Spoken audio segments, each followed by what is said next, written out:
Fala pessoal, espero que vocês estejam gostando da corrente. Deixa eu só salientar uma coisa. No término de cada fala, de cada pregação, como foi o desânimo semana passada, as pessoas vão destacar o desânimo e vão até a frente do altar. Então você tem que ficar muito atento e falar com as pessoas que a intenção é que no final das 4 semanas, né, elas tenham quebrado todos os 4 sentimentos, a incredulidade, o desânimo, né, a depressão, para que elas possam receber o certificado de conclusão, tá bom?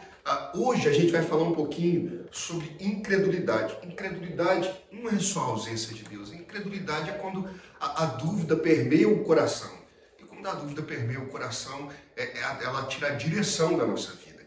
Então, o texto que nós vamos abordar hoje é o texto que está no livro de Marcos, que está escrito assim: naquele dia, ao anoitecer, disse Jesus aos discípulos: vamos para o outro lado. Deixando a multidão, eles o levaram no barco, assim como estava, outros barcos também o acompanhavam. Então se levantou uma tempestade, e as ondas vinham sobre o barco de forma que ele se enchia de água. Jesus estava dormindo, com a cabeça sobre um travesseiro. E os discípulos o acordaram, dizendo: Mestre, o Senhor não se importa que morramos? Ele se levantou, repreendeu o vento e disse ao mar: aquieta-te, acalma-te. E o vento se aquietou e se fez completa bonança. Então perguntou aos discípulos: por que vocês estão com tanto medo? Ainda não têm fé? Eles estavam apavorados e perguntavam uns aos outros: quem é esse que até o vento e o mar lhe obedecem?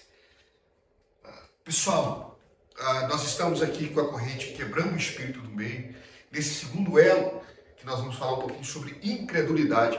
O texto começa dizendo que Jesus, ele chama os discípulos e ele diz: olha, nós chegaremos ao outro lado. Eles estão num lugar e Jesus diz: nós chegaremos ao outro lado. E no percurso entre um lado e o outro, quando eles chegam ao meio, se levanta uma grande tempestade. E qual que é o problema dessa tempestade? O problema dessa tempestade é que ela vai cansando os discípulos vão tirando água, vão tirando água, vão tirando água, e chega uma hora que eles estão exaustos. E o cansaço, então, ele começa a promover a incredulidade. Então preste atenção nisso. Quando a gente vai para a Bíblia, alguns homens da Bíblia, por causa do cansaço, fizeram bobagem. Você pega Esaú, ele chega cansado e troca a sua bênção da primogenitura por um prato de lentilhas. Davi, quando ele está cansado, o que ele faz? Ao invés de ir para a guerra, ele fica em casa. E isso vai gerar um grande problema para a vida dele. Então, a gente tem que ter cuidado. Por quê? Porque o cansaço, ele vai tirando da gente o ânimo. O cansaço, ele vai tirando da gente a convicção. E no final, o cansaço deixa a gente incrédulo. É justamente isso que vai acontecer. Chega uma hora que o cansaço está tão grande na vida dos discípulos que eles se tornam homens incrédulos. E homens incrédulos não pensam o evangelho. Homens incrédulos não enxergam o reino de Deus. Homens incrédulos não acreditam em algo que é feito para eles. Então o que homens incrédulos fazem? Eles fazem aquilo que não precisa ser feito. Eles vão acordar Jesus, enquanto eles deveriam despertar a fé dentro deles. Presta atenção, Jesus está com a gente. Se você estiver precisando de alguma coisa, é claro que Jesus está do teu lado, mas é muito triste para Jesus saber que você não acredita naquilo que ele tem te ensinado, naquilo que ele tem falado com você. Os discípulos andavam com Jesus e o objetivo que Jesus tinha na vida dos discípulos é que eles aprendessem a ser como ele é. Mas nessa incredulidade, os discípulos acordam Jesus. E quando eles acordam Jesus, Jesus se levanta, Jesus vai até a proa, ele acalma a tempestade, acalma o vento, volta para os discípulos. E para os discípulos ele não acalma. Ele lança uma palavra de fúria. Ele diz: vocês ainda não têm fé? Vocês ainda não aprenderam nada comigo? E quando eu não estiver aqui, como é que vocês vão fazer? Porque agora eu estou dormindo, mas vai ter um dia que eu não vou estar aqui. Então, presta atenção no que eu vou trazer para você. Jesus, ele acalma a tempestade, mas Jesus, ele agita os discípulos. Quando a incredulidade vem na nossa vida, o que a gente precisa fazer é agitar as águas dentro de nós. O que a Bíblia fala? Que aquele que crê em Cristo, dentro dele fluiria um rio de águas. Meu irmão, quem tem Deus está agitado por dentro, quer salvar, quer modificar a vida, quer chegar nos lugares altos, quer vitória. É uma pessoa agitada. Deixa eu fazer uma coisa aqui com você. Eu quero agitar você. Sabe, Jesus não está preocupado com o que as coisas estão. Presta atenção. Jesus não está preocupado com o que está tudo lá fora. Jesus está preocupado com o que você está por dentro. Então eu quero agitar você nessa manhã. Tem gente que está recebendo vitória, tá? Você está incrédulo aí, mas tem gente que está sendo curado. Ei, você está aí deixando a incredulidade falar com você, e tem gente chegando nos lugares altos. Tem casamento que tinha acabado e Deus restaurou. Tinha gente que estava quebrado, falido e hoje está próspero. Tem gente que não acreditava em nada e hoje está vencendo. Por quê? Porque deixou Jesus agitar. Eu vou lançar uma palavra para você. Abacuque, ele vai dizer: aviva a tua obra no meio. E no meio faz a tua obra conhecida. Meu irmão, em nome de Jesus, no meio, ao invés de ser incrédulo, você tem que ser avivado. Se precisar, vai para o monte.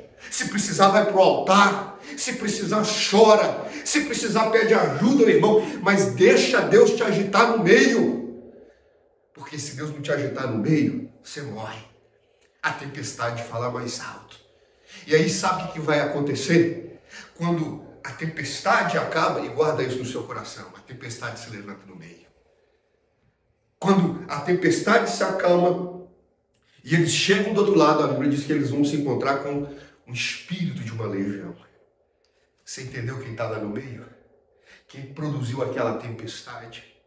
Quem fez aquela tempestade gerar o cansaço? Por trás de tudo aquilo que estava acontecendo para que a incredulidade entrasse na vida dos discípulos, estava Satanás. E o maior amigo da nossa fé, o maior inimigo da nossa fé é o diabo.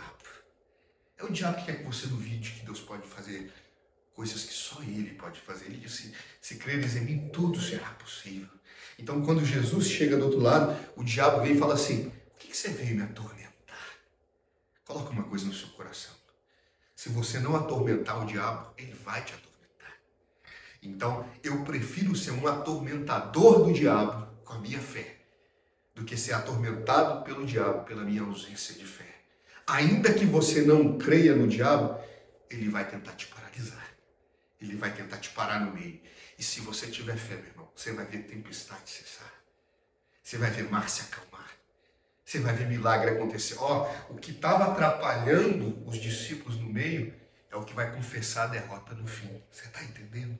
Então, às vezes, quem está te atrapalhando no meio é quem não quer que você chegue no fim. Mas se você ouvir a palavra de Deus, escuta o que ele disse.